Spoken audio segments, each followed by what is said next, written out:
কুশারি খাবার খাও, মিশর দেশের কুশারি খাবার। দেখছো নি, নুডলস, ভাত, বুট সব একসাথে।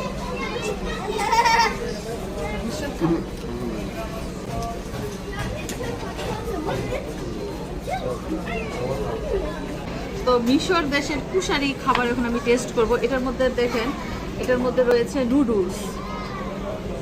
নুডলস, পাস্তা, ভাত, তারপরে বুট, পেঁয়াজের বেরেস্তা, সব মিলিয়ে এটার নাম বলে কুশারি খাবার।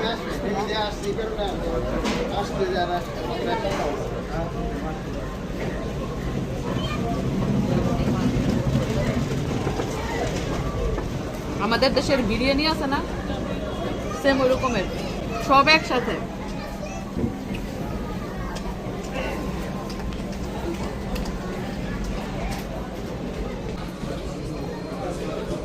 মজা বলবো না মজা না বলবো বুঝতেছি না, কারণ এক এক দেশের খাবারের টেস্ট হচ্ছে এক এক রকম। আমাদের কাছে যেই খাবার মজা লাগবে অন্য দেশের মানুষের কাছে ওই খাবার মজা লাগবে না। আমার কাছে কি বলবো, মোটামুটি মজা।